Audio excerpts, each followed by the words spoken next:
नमस्कार दोस्तों, आज का प्रश्न है कि अंकेक्षण की सीमाएँ बताइए। प्रश्न एक बार पुनः, अंकेक्षण की सीमाएँ बताइए। तो चलिए इसके उत्तर को देखते हैं। अंकेक्षक की नियुक्ति हिसाब-किताब की जाँच करके उसके संबंध में यह प्रमाणित करने के लिए की जाती है। यानी किसी अंकेक्षक की नियुक्ति किसी कंपनी के नियोक्ता के द्वारा यानी कंपनी के मालिक के द्वारा या व्यवसाय का जो मालिक है उसके द्वारा किसी अंकेक्षक की नियुक्ति इसलिए की जाती है, उसको इसलिए बुलाया जाता है कि वह उस व्यवसाय के या उस कंपनी के हिसाब-किताब की जाँच करे और उसके संबंध में यह प्रमाणित करे कि जो उस संस्था के या उस व्यवसाय के जो लेखे बनाए गए हैं, वो नियम के अनुसार हैं कि नहीं तथा लाभ-हानि खाता यानी प्रॉफ़िट लॉस अकाउंट तथा आर्थिक चिट्ठा यानी बैलेंस शीट जो है सही एवं वास्तविक आर्थिक स्थिति उस व्यवसाय की या उस कंपनी की प्रकट करते हैं कि नहीं, है ना? इसलिए किसी अंकेक्षक को उस व्यवसाय में हिसाब-किताब की जाँच करने के लिए बुलाया जाता है। पूरी कुशलता से जाँच करने के बाद भी अंकेक्षित खातों के हिसाब-किताब में अशुद्धियाँ तथा छल-कपट सामने आने से छूट जाते हैं। इसलिए छूट जाते हैं क्योंकि अंकेक्षक को अंकेक्षण करते समय उन तथ्यों पर यानी उन सूचनाओं पर ही रहना पड़ता है जो उसे पुस्तकों से प्राप्त हो रहा है। यदि पुस्तकों में ही जो तथ्य या सूचनाएँ दिखाई गई हैं, वो अगर गलत होंगी तो अंकेक्षक को उनकी सही यानी राइट जानकारी प्राप्त करना असंभव हो जाता है इसलिए, ठीक है? अब बात करते हैं अंकेक्षण की सीमाओं की। अब उनको हम पॉइंट के हिसाब से देखते हैं। पहला पॉइंट कहता है कि अंकेक्षण जो है 100% शुद्धता की गारंटी नहीं है। यानी अंकेक्षण व्यवसाय की पूरी जानकारी नहीं देता क्योंकि अंकेक्षण करते समय अंकेक्षक को उन्हीं तथ्यों, उन्हीं सूचनाओं पर रहना पड़ता है, उन्हीं सूचनाओं के सीमित दायरे में रहना पड़ता है, जो उसे पुस्तकों से प्राप्त हो रहा है, जो डाटा उसे उन खातों से प्राप्त हो रहा है, उन पुस्तकों से प्राप्त हो रहा है, जो उसकी पहली किताबें, पहली बुक्स हैं उनसे। यदि पुस्तकों में तथ्यों को सही नहीं दिखाया गया होगा, जो सूचनाएँ अगर सही नहीं दी गई होंगी, तो अंकेक्षक को उनकी सही जानकारी प्राप्त करना असंभव सा हो जाता है, इसलिए। ठीक है, अब बात करते हैं दूसरी सीमा की, यानी अंकेक्षण संस्था के कर्मचारियों की ईमानदारी का प्रमाण नहीं है। अंकेक्षण जो है संस्था की ईमानदारी का प्रमाण नहीं है। ऐसा इसलिए यदि संस्था में आंतरिक निरीक्षण प्रणाली अपनाई गई है तो एक कर्मचारी द्वारा किए गए कार्य को दूसरा कर्मचारी जो है जांचता है। आंतरिक निरीक्षण प्रणाली में यही होता है कि एक कर्मचारी जो जिस कार्य को जांच लेता है उसी को दूसरा कर्मचारी भी जांचता है। ठीक है, अंकेक्षक परीक्षण जांच जो पद्धति होती है उसका सहारा लेता है, लेखों को सत्य और प्रमाणित कर देता है।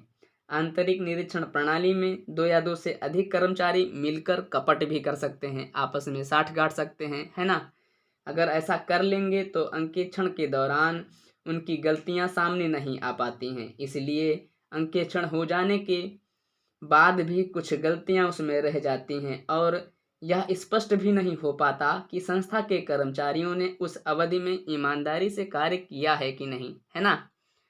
अब हम बात करते हैं तीसरी सीमा की, यानी अंकेक्षण से सभी छल कपटों का प्रकट होना आवश्यक नहीं।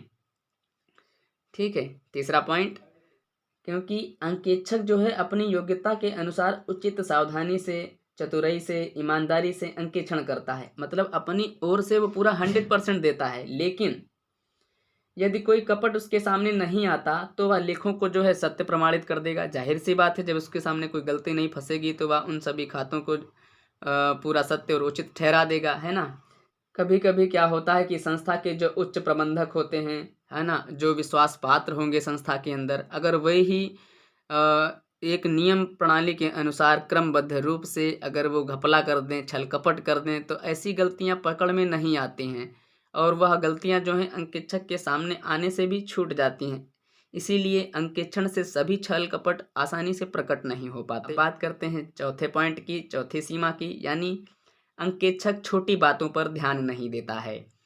क्योंकि ऐसा इसलिए अंकेक्षक अत्यंत छोटे व्यवहारों पर जो संस्था के बिल्कुल नीचे के होते हैं यानी निम्न श्रेणी के कर्मचारियों द्वारा किए जाते हैं उन पर विशेष ध्यान नहीं देता। ऐसा इसलिए क्योंकि वह समझता है कि बाकी लोगों ने उस कार्य को बखूबी अच्छे ढंग से किया होगा, इसलिए, है ना।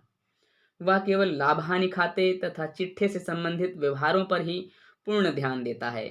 इसलिए यह संभव है कि कुछ छोटी छोटी गलतियों अंकेक्षण के बावजूद रह जाएं। ठीक है, अब बात करते हैं पांचवें सीमा की, यानी भारत में अंकेक्षण को व्यवहारिक स्वतंत्रता नहीं है।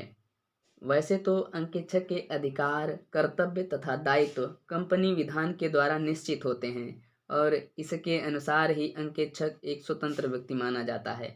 परंतु व्यवहार में कंपनी का प्रबंध करने वाले व्यक्ति अपने आदमियों को ही कंपनी का अंकेक्षक नियुक्त कर देते हैं कि वही चेक करेंगे। इसलिए अंकेक्षक कंपनी के प्रबंधकों के प्रभाव में रहता है तथा पूर्ण रूप से निष्पक्ष जांच करने से बच जाता है ना।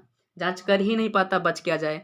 सबसे पहली बात, जब वो कंपनी के अंदर ही का व्यक्ति होगा तो वह निष्पक्ष कर ही नहीं पाएगा, उस पर दबाव रहेगा सभी का, वो इसलिए वह निष्पक्ष रूप से अपनी जानकारी को स्पष्ट नहीं दे पाएगा। अब बात करते हैं अंकेक्षण की छठी सीमा की, यानी अंकेक्षण की राय ईश्वरीय घोषणा नहीं होती है। ईश्वरीय घोषणा क्यों नहीं होती है? क्योंकि संस्था के हिसाब किताब के बारे में अंकेक्षक केवल अपनी राय प्रकट करता है। उसके द्वारा लाभ हानि खाता तथा बैलेंस शीट के बारे में सही जानकारी होने की राय देने का अर्थ यह नहीं होता कि वह एक अंतिम घोषणा कर रहा है। इस घोषणा के बाद लेखों में गड़बड़ी नहीं हो सकती या नहीं पाई जाएगी, है ना। अगर शुरुआत से ही बिल्कुल सही सटीक तरीके से गलती की जा रही होगी तो इसको पकड़ पाना असंभव होता है और अंकेक्षक जो है उसको सत्य और उचित ठहरा देता है। इसलिए अंकेक्षक की राय है कोई ईश्वरीय घोषणा नहीं हो पाती है। ठीक है, अब बात करते हैं अंकेक्षक की सातवीं सीमा की, यानी अंकेक्षक व्यवहारों के व्यापारिक औचित्य को नहीं समझता है। कैसे? अंकेक्षक जो है व्यवहारों के वैधानिक औचित्य की जांच करता है, यानी वह देखता है कि जो व्यवहार कंपनी या संस्था में हुए हैं वो वास्तविक रूप से हुए हैं कि नहीं, उनका एक नियम प्रणाली के अनुसार ट्रांजैक्शन हुआ है कि नहीं, वह इन सब चीज़ों को जांचता है। ऐसा इसलिए क्योंकि अंकेक्षक व्यवहारों के व्यापारिक औचित्य को नहीं समझ पाता है, क्योंकि वह विभिन्न प्रकार के कार्य करने वाली संस्थाओं के लेखों की जांच करता है और उन सब व्यापारों के व्यवहारों की प्रकृति का ज्ञान उसे होना आवश्यक नहीं। इसलिए अंकेक्षक यह प्रमाणित नहीं कर सकता कि व्यवहार जो व्यापारिक दृष्टिकोण से उचित हैं कि नहीं, जो व्यवहार किए गए हैं वह व्यापारिक दृष्टिकोण से उचित हैं कि नहीं, क्योंकि वह ऐसा तमाम संस्थाओं में जांचता है। ऐसा इसलिए होता है। ठीक है, धन्यवाद।